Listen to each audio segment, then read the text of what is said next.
오늘이 목사님 안 계신 첫날이라는 얘기를 아침에 들었어요.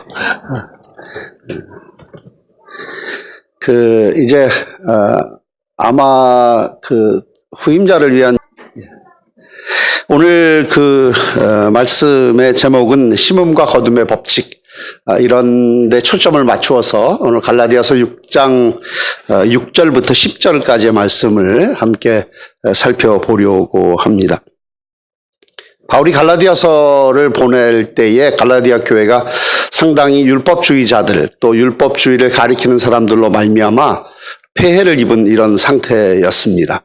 그래서 상당히 분노의 마음을 억누르면서 갈라디아서를 기록한 것을 볼 수 있습니다.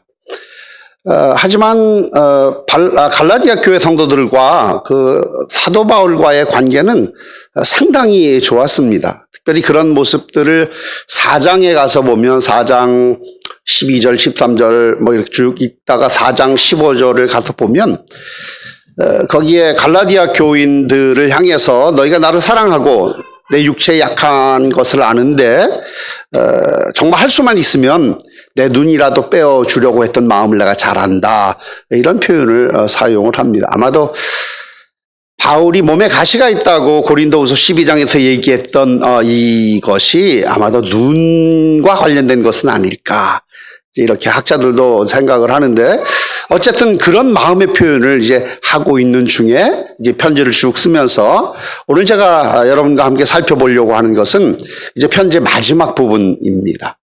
제가 이제 한 번 설교하고 가니까 마지막 부분을 다루는 게 좋을 것 같습니다. 심음과 거둠의 법칙.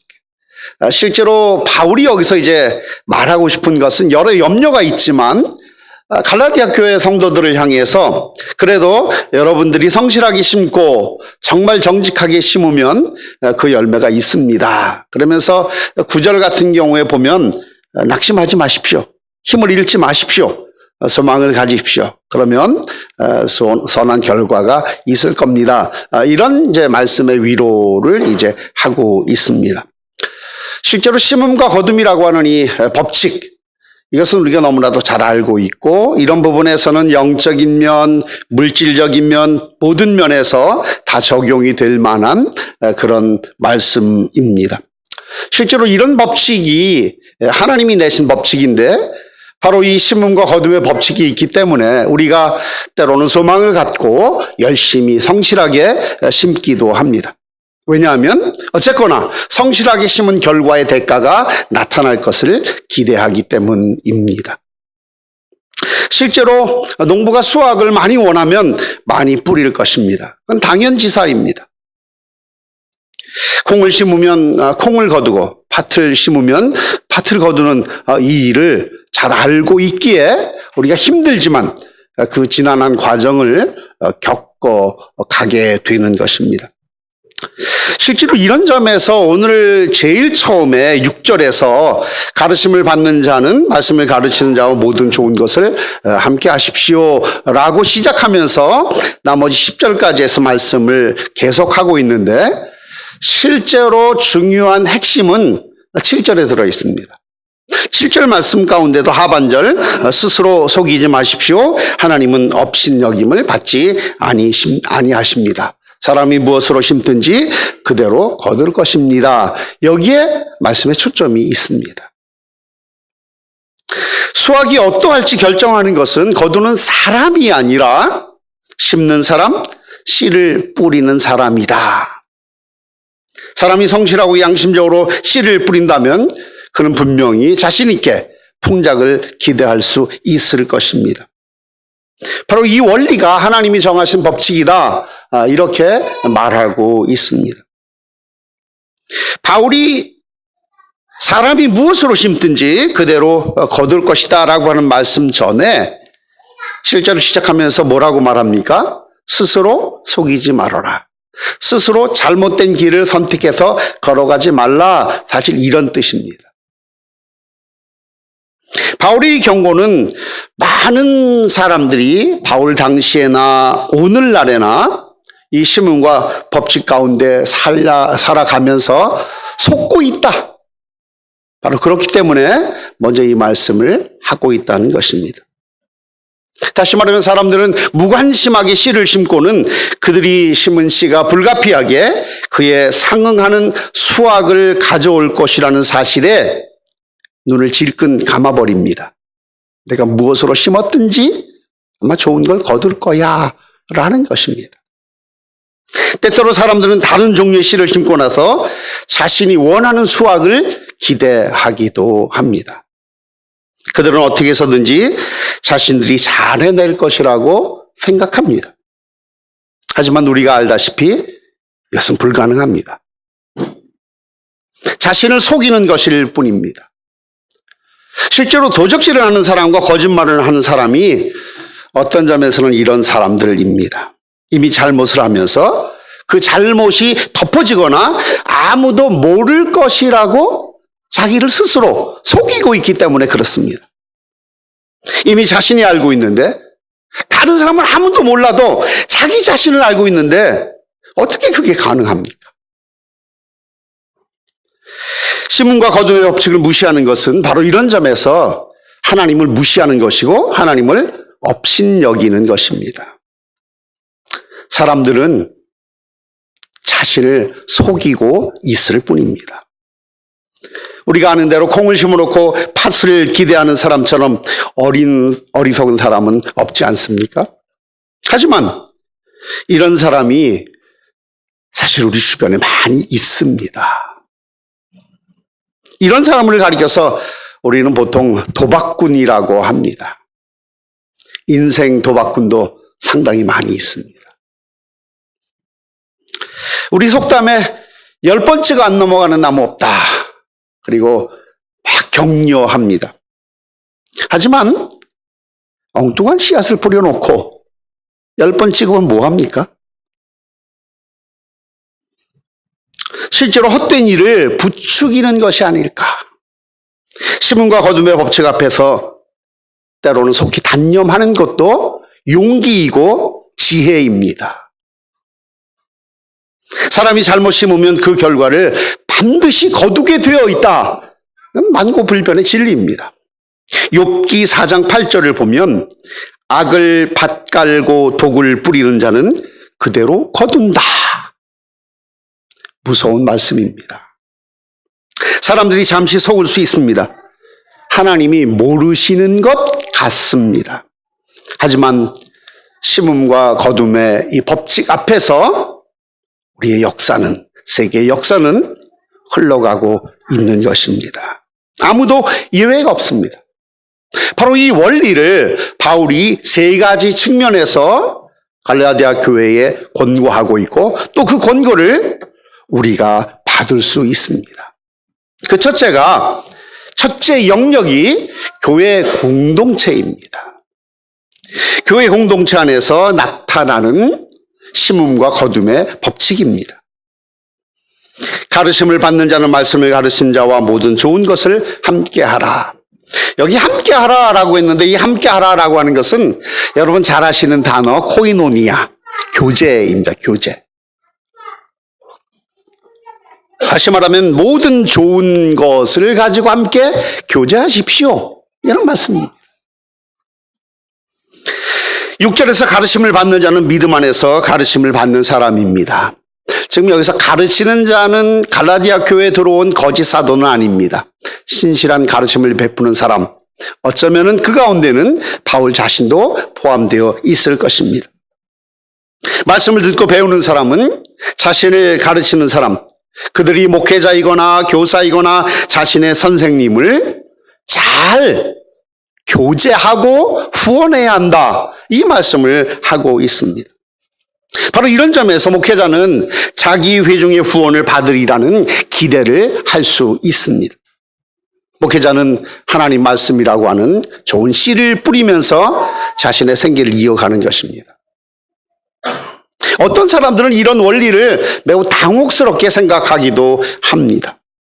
하지만 이 원리는 성경에서 여러 번 강조가 되고 있습니다. 예수님도 70인 제자들을 파송하실 때에 누가복음 10장 7절에서 일꾼이 그 싹스를 밟는 것이 마땅하다 이렇게 말씀하셨습니다. 또한 바울은 고린도 교회 성도들에게 심음과 법칙의 거둠의 법칙을 비유로 해서 너희가 신령한 것을 뿌렸은즉 너희의 육적인 것을 거두기로 과하다 하겠느냐. 고린도전서 9장 11절에서 말씀하고 있습니다.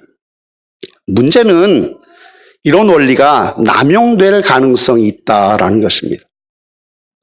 그 첫째, 남용은 목회자에게서, 말씀을 가르치는 자에게서 이 원리가 남용될 가능성이 있다는 것입니다. 실제로 마틴 루터는 당시 가톨릭 교회 성도들이 사도의 권고를 너무 쉽게 순종하는 위험을 보았습니다. 다시 말하면 교인들이 로마 가톨릭 교회 안에서 사제들에게 돈을 쏟아붓고 그들을 잘 대접했다는 것입니다. 당시 교인들의 과도한 너그러움으로 성직자들이 점점 탐욕스럽게 되어진 것입니다. 회중이 목회자의 생활비를 지불하는 원리로 인해서 오늘날도 목사들이 게으르고 태만해지지 않아야 합니다. 바로 이런 점에서 한국교회 어려움들을 얘기하고 한국교회가 부패했다, 한국교회 문제가 목사들에게 있다, 동의합니다. 그러나 성도들도 공범자들입니다. 저는 목회자이니까 제 책임을 피하려고 하는 것이 아니라 인식하지 못하고 있는 점이 분명히 있다는 것입니다. 왜 그 당시에 그렇게 행동했으며 목회자들이 그런 자리에까지 올라가도록 만들고 방관했느냐라는 것입니다. 그러면 이제부터라도 바꿔야죠. 그러나 이미 교육되어지고 몸에 밴 습관은 떨쳐내기가 보통 어려운 것이 아닙니다. 하지만 감당해야 합니다. 최근에 여러분 잘 아시는 대로 어떻게 목사들이 억대의 전별금을 요구하는 이런 일들이 벌어졌는지. 목사 자신에게만 책임이 있습니까? 바울은 바로 이런 점에서 어쩌면은 자비양하면서 텐트를 만들거나 텐트를 수선하는 이 일을 감당했던 것입니다. 목회자는 하나님의 말씀이라는 좋은 씨를 뿌리며 자신의 물질적인 수확을 성도들로부터 기대하는 것 마땅합니다. 그러나 과도하면 문제가 생깁니다. 이게 첫째, 목회자에 의해서 남용될 소지의 원리입니다. 둘째로는 교인들에 의해서 남용될 소지입니다. 교인이 목회자의 생활비를 지불하는 원리로 인해서 교인들이 목회자를 좌지우지하려고 합니다. 우리가 생활비를 지불하는데, 그래서 제가 여러 교회의 목회자를 새롭게 청빙하는 과정 속에 들어가서 여러 가지 일들을 보았을 때에 그 청빙위원들 가운데는 우리가 한 사람을 선택하는 거 아니냐, 우리가 뽑는 것 아니냐라고 생각을 합니다. 어떤 교인은 자신의 목사에게 적극적으로 횡포를 부리기도 합니다. 설교를 듣고 나면 저녁에 목사에게 바로 전화를 합니다. 목사님, 그따위로 설교하시면 되겠어요? 막말을 쏟아내니까 이 목회자는 실제로 그런 내용을 다른 사람에게 발설도 못합니다. 교회가 목회자를 청빙하는 이 시기가 오늘날 우리 한국교회 맞이하는 시기인데 앞으로 5년, 많아서 10년 안에 지금 현재 1세대 목회자들이 다 바뀔 것입니다. 그 과정 속에서 여러 문제가 나타날 겁니다. 교인들이 기억해야 할 것은 내 마음에 드는 목회자를 뽑는 게 아닙니다. 향후 이 교회의 미래를 내다보며 내 마음이 조금 다 탐탁지 않을지라도 교회의 미래를 생각하고 한국교회 전체의 큰 그림 속에서 이게 옳다라고 하면 거기에 마음을 함께 하는 겁니다. 많은 경우에 교회가 마지막 청빙 투표를 할 때 3분의 2가 거의 안 나옵니다. 저는 1분의 2 투표 나오는 것은 하늘의 별 따기라고 생각합니다. 마음이 하나로 안 뭉쳐집니다. 실질적으로 바로 이런 점에서 교인들이 비록 우리의 물질적인 것을 갖고 목회자의 생활비를 돕지만 단순히 생활비를 돕는 차원에서 머물면 안 되고, 바로 그런 일들을 잘못하면 마치 교회는 CEO를 새로 뽑는 것처럼 바뀌어 버립니다. 우리가 투표를 하고 우리가 사람을 뽑지만 바로 그 속에 하나님의 놀라운 개입이, 하나님의 섭리가 있다는 사실을 믿고 의지한다면 그냥 내 마음에 들고 아니고 그 문제가 아니라는 것입니다.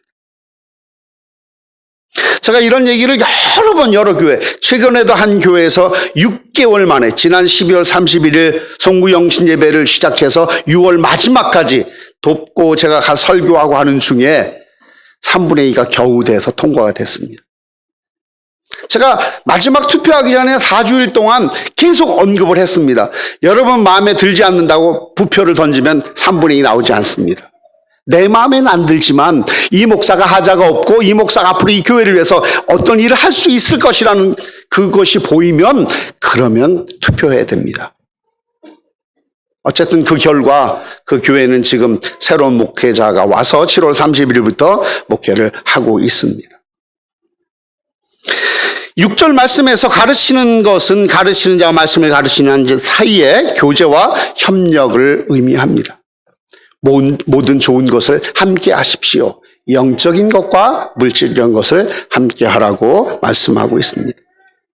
첫째 영역에서 뿌리는 씨는 하나님의 말씀입니다. 이제 두 번째 영역은 8절에서 볼 수 있습니다. 개인의 삶에서 이루어지는 그리스도인의 성화, 그리스도인의 거룩함, 이 부분입니다.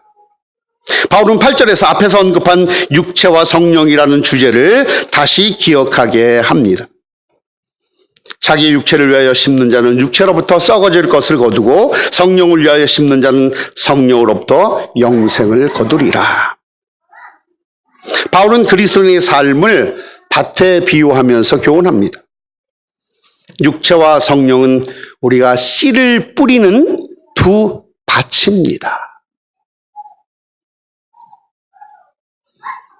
항상 우리의 삶에서 거두는 것은 이미 뿌린 것입니다. 우리가 뿌리는 씨가 과연 무엇입니까? 우리가 날마다 의식적으로 무의식적으로 뿌리는 씨는 우리의 생각과 우리의 행동입니다. 생각을 심으면 행동을 거둡니다. 행동을 심으면 습관을 거둡니다. 습관을 심으면 성품을 거둡니다. 성품을 심으면 우리의 삶을 거두게 됩니다. 먼저 개인의 삶에서 주 종류의 심음은 육체를 위하여 심는 것, 성령을 위하여 심는 것입니다.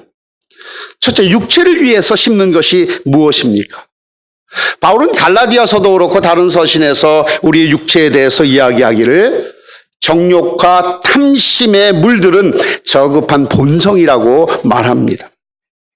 오늘 갈라디아서 5장 19절부터 21절 사이에서도 예외가 아닙니다. 그래서 바울이 무엇이라고 그리스도인들을 정의하는가 하면 예수 그리스도의 사람들은 육체와 함께 그 정과 욕심을 십자가에 못 박은 사람들이다. 5장 24절입니다. 이 저급한 본성은 우리 각자 안에 있고 회심하고 세례를 받은 이후에 교회를 출석해도 우리 안에 지금까지 남아 있습니다. 그리스도인들도 얼마든지 죄 지을 가능성이 있습니다. 요한일서 1장 1절부터 10절을 보시면 우리도 쉽게 죄를 짓겠구나 알 수 있습니다. 육체를 위해서 심는 것은 육체를 십자가에 못 박는 대신에 육체와 영합해서 육체의 욕심이 원하는 소리를 들어주고 육체의 소욕이 원하는 것을 따라주는 것을 의미합니다. 우리가 뿌리는 씨, 우리의 생각과 행동이라고 했습니다.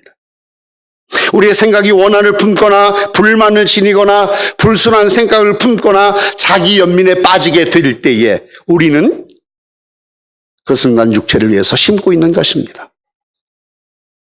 중독인 줄을 알면서도 끊지 못하고 따라갈 때 이미 육체를 위해서 씨를 뿌리고 있습니다. 이제 막 일어나서 예배당에 나와 기도하고 예배를 드려야 하는데 그냥 침대에 누워 있을 때 그때는 육체를 위해서 심고 있는 것입니다. 어떤 그리스도인은 날마다 육체를 위해서 심고 있으면서 왜 자신이 거룩함을 거두지 못하느냐 의아해 하기도 합니다. 거룩함은 뿌린 씨를 거두는 수확입니다. 무엇을 심었느냐, 어디에 심었느냐가 추수를 결정합니다. 두 번째는 성령을 위해서 심는 것이라고 했습니다. 성령을 위해서 심는 것은 무엇입니까? 성령의 생각을 고정시키고 성령으로 생각하고 성령에 따라서 살아가는 것입니다. 성령이 뭘까요? 하나님의 말씀을 통해서 깨달아진 것, 그 깨달아진 삶의 원리를 내 삶에 적용하고 내가 말하고 행동하고 살아가는 것입니다. 바울은 심는 것과 관련해서 두 가지 다른 거둠을 교훈합니다. 육체를 위해서 심는다면 육체로부터 썩어질 것을 거둔다. 성령을 위해서 심으면 성령으로부터 영생을 거두게 될 것이다. 성령을 위해서 심는 것은 예배당에서만 이루어집니까? 예배를 드릴 때만입니까? 기도회에 모였을 때만입니까? 여러분의 일상의 삶 속에서 책을 읽거나 사람들을 사귀거나 여가 활동을 하거나 언제든지 우리는 성령을 위해서 씨를 뿌리는 사람이 될 수 있습니다. 교회 울타리 안에 성령으로 심는 것을 제한하지 않아야 합니다. 거룩함이란 수확을 기대한다면 우리는 육체를 위해 심는 것을 피해야 합니다. 성령을 위해서 심어야 합니다. 다른 말로 하면 하나님을 아는 만큼 성령을 통해서 내가 깨달은 만큼 그 삶을 언행으로 실천하는 것입니다. 그것을 교회당 울타리 안에 가두어 놓지 말라는 것입니다. 한국교회 어려움이 지금까지 좋은 신앙생활을 하는 사람은 교회 안에서 보여지는 일들, 여기에 초점을 맞춘 것이 문제였다고 생각을 합니다. 대학 입시 준비생, 이제 3학년이 되면 고3이 되면 1년 동안 교회를 나가지 않습니다. 열심히 준비합니다. 그러면 교회 안에서는 사람들은 저렇게 하면 좋은 대학 못 가지. 아니요, 좋은 대학 갑니다. 열심히 공부하면. 왜 우리의 사고가 그렇게 달라졌는지 모르겠어요. 예배를 참석하고 성경 공부를 열심히 하고 기도회를 모이면 공부를 안 해도 주일날 다 안 해도 하나님이 정답을 보여주십니까? 근데 그렇게 믿고 있어요. 이게 미신적인 신앙생활입니다. 우리는 제한된 시간과 에너지를 성령을 위해서 심도록 집중해야 합니다. 이것이 개인의 영역인 그리스도의 삶에서 심는 것과 거두는 것입니다. 우리가 뿌리는 씨, 우리의 생각, 우리의 행동입니다. 마지막 셋째 영역은 공동체와 개인의 영역에서 모두 함께 나타나는 우리의 선행입니다. 9절로 10절 말씀입니다. 우리가 선을 행하되 낙심하지 말지니 포기하지 아니하면 때가 이르는데 거둘 것이다. 그래서 우리는 기회 있는 대로 모든 이에게 착한 일을 하되 더욱 믿음의 가정들에게 할지니라. 그리스도인들이 선행을 하는 데는 격려가 필요합니다. 바울은 이것을 잘 알고 있기 때문에 격려하면서 뭐라고 말합니까? 낙심하지 마십시오. 실제로 교회 안에서 그렇게 사랑이 넘치고 칭찬이 있고 격려한다라고 하지만 교회 안에서 격려받을 사람들이 상당히 많이 있는데 그런 일들을 하는 사람의 일은 당연한 것으로 여깁니다. 오히려 안 하면 그 사람에게 채근을 합니다. 왜 이거 안 합니까? 이거 왜 이렇게 됐습니까?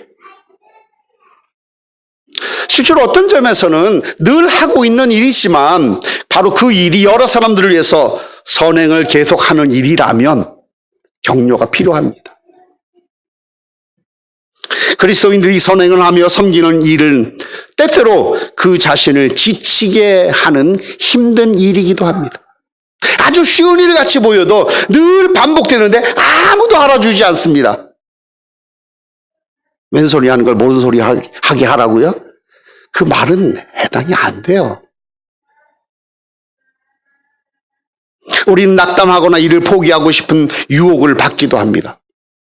바로 그때에 우리는 격려가 필요합니다.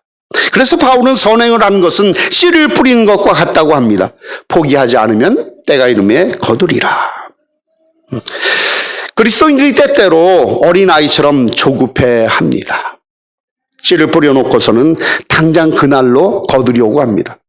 아마 봄이 되면 이제 막 1학년, 2학년, 3학년 학생들이 이제 학교에 들어갔을 때에 학교에서 봄에 씨를 뿌리게 합니다. 조그만 씨를 뿌려서 이제 자라게 하죠. 그 아이는 계속 들여다봅니다. 엄마 아무것도 안 났네? 하루, 이틀, 3일 아이가 지치죠. 이젠 끝났나 보다. 근데 어느 날 갑자기 싹이 올라와요. 소리치고 엄마를 찾고 난리가 나죠. 어쩌면 우리가 하는 일들이 이와 유사한지 모르겠습니다. 한국교회 조급증이 있습니다. 교회가 언제쯤 이렇게 될까? 선교사들 언제 선교사의 그 일들이 좀 확장될까? 교회가 확장되고 선교하는 사람들이 많아지는 것이 꼭 성공입니까? 선교사들이 보고를 제때 하고 그 보고가 날마다 사람이 수가 늘어나는 것을 보고하지 않으면 선교 후원비를 중단해버립니다.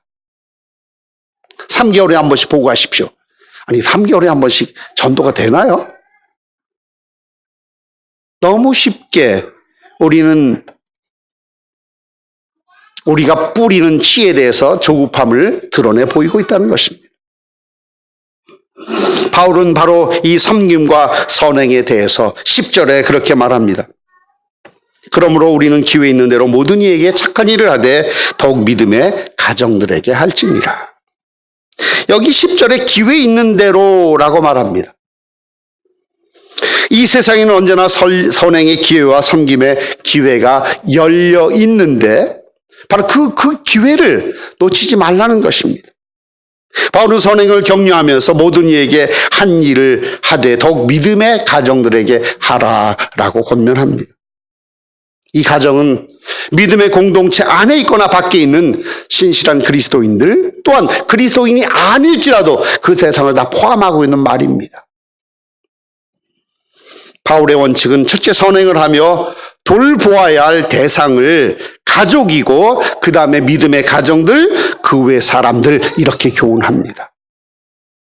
교회가 자칫 놓치는 것이 있는데 선행과 구제와 선한 일들을 행할 때에 교회 밖의 사람들을 자꾸 찾습니다.